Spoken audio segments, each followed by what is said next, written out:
Well, it's the Magic Hat Show. Well, it's the Magic Hat Show. Well, it's the Magic Hat Show. Oh my days, we're back after that interlull. The international break is over. Ladies and gentlemen, welcome to the Magic Hat Show, where you have three guys, one club, no drama. We have me, Lee, Jam, Gabs. Absolutely. Hello, back and in full effect. Thank you once again to all our YouTube subscribers. Thank you ever so much for keeping tuned in, locked in. Remember, if you have anyone out there that should know, you believe should know about this show, point them in the right direction. Absolutely. Point them in that direction. You can follow us on Twitter and Instagram. For anyone wishing to follow us on there, on those two platforms, do that at the Magic Hat Show. Ah, yes. Today we will be discussing yesterday's game. That's Saturday's game against City. And then in that, we shall be talking about the players' performance, the team's performance, then the manager's performance. I'm getting all tongue-tied here because I'm so happy, so excited to be back. Then we will talk about the players' ratings, the manager's ratings, and then we'll talk about the special segment, who played for the badge, and who done the opposite, to go in the bin. Then the second segment, we will talk about the transfer business. How do you rate Arsenal's transfer dealings? The window has now shut until January, which isn't so far away. How did you rate it? I know what I'm going to say. Then, for the seventh time of asking, we're going to go to the prodigal son, which is Gabriel, to our noisy little brothers, our little white neighbours down the road. What do we make of his return for the seventh to eighth time of asking? Yep. Then we shall briefly touch on our, oh my gosh, how do I say this? Our former manager, Arsene, who revolutionised not only Arsenal, but English football. He has a book that come out this week.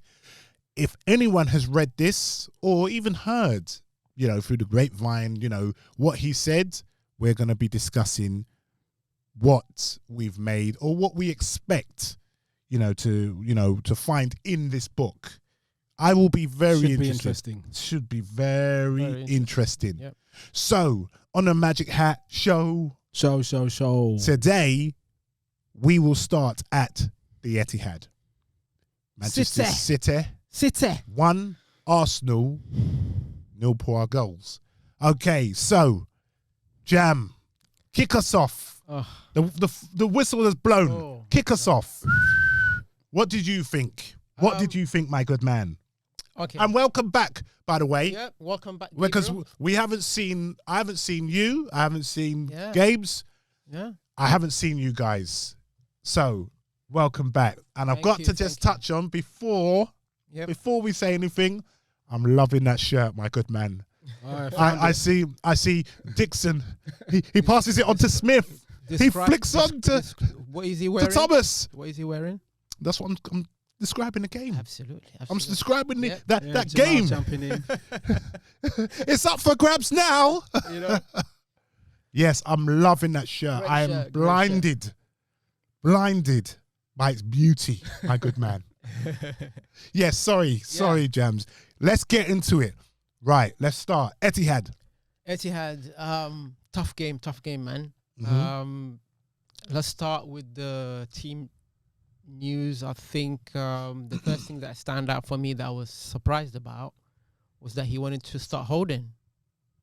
Because because Luis was dropped. Let's put it that way, And that was he pulled out with a hamstring injury.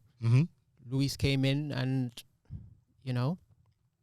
I don't think he had a major effect in the game, but we'll get on to that. And the interesting thing was, Pepe got a start. Yeah. I think rightfully so after the last game. Yeah, absolutely. Yeah. The surprise was like we expected when we saw the team sheet that Willian would be on the opposite side of Pepe, and we would have Uber going through the middle. But no, actually, as the game went on, we saw that the central striker was Willian. We'll touch on that. We'll touch on that. Well, I have something to say about that later. So I think the first few minutes, nothing hardly happened because both teams were in good shape. It turned into. What are you talking about? Mahrez had a shot within 41 seconds. Yeah. Like overall in the in that period. In the first 10, 15 minutes at Anfield, we were facing an avalanche of shots, right? So it wasn't like that. Like if you compare that game to when we were there at the Etihad, it was like night and day, I liked our shape. I liked that the structure of the team, how we set up.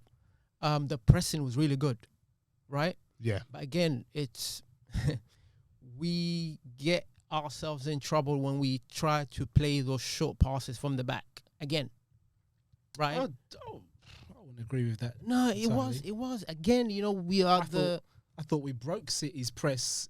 We did very well. But here's the thing, though: when we press City, like if you look at the whole game, when we put the pressure on them, they have the outlet of playing that long ball, which bypasses our whole team. And that was a major feature of the whole game that I found very interesting, was that their keeper. That's the importance of a keeper who's great with his feet, right? So when we pressed and we did exactly what they did to us, because Kerlin was pressing Aguero, who started. I was hoping he wouldn't start. Because every time he plays a blind game against us. Who? Sergio. Didn't have a blinder yesterday. No. But his hold up play, like his link up, he's first class, man. It's quality. Like, but that's the sort of play that we need as the focal point. We don't have. I know you're not a big fan of Lacazette, but I would have had him rather than. If I could just interject, because you said that we was a bit sloppy at the back, but how many times did we get caught on the ball at the back? It's not just about getting caught. It's about the turnovers. Yeah, but how many times did we turn over the ball? How many times did we force City into mistakes? We did force him. And we're a team in transition. But where we had problems was the two fullbacks, right? Whose two fullbacks? Our two fullbacks. Yeah. How? They had problems with their opposing wingers. Yeah, but Mahrez is top draw. It's top, on his day. It's top draw. But Sterling and Foden. I thought Tierney coped admirably well. Tierney looked great going forward, but defensively, I wasn't sure about him in this game. I can't agree with that. I can't agree with that in any way, shape, or form. Yeah, but Mahrez he's a quality player. You know, Mahrez is going to come onto his left foot. Yeah, and he has this ability. No matter how much you try and show him down the line, he's got this ability of always coming back on his left foot. No matter how much you try and show him down the line. Yeah. One-on-one. So you need to double up on him, I would say. But even still, that's why he's at Manchester City, because he can get the ball away. That's where we need. I know he wasn't able to start the game. I'm not sure what Arteta's reasoning was. Maybe because he played for who? Who you referring to? Partey.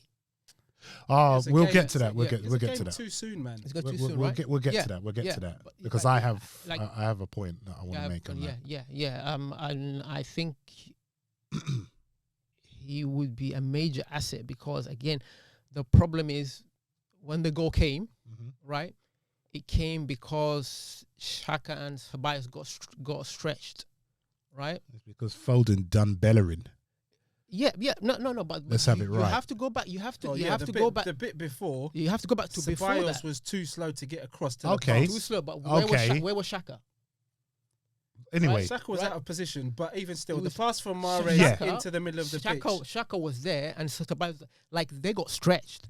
Yeah, but if either of them had the mobility to make that ground up, they could have Thank you very much, Gab. That was my next point, right? This is where Partey comes in. Exactly. That's what I was trying to get to, right? Mm-hmm. That's where a mobile player who's positionally, I think he's positionally, his IQ is better. I don't think he will get caught that square, because what I've seen in the Liverpool game when they played at Anfield was how disciplined, right? Don't get sucked into play. You playing against the best team in the country, like footballistically. I know the Liverpool are the champions, yeah, but these are like top draw team.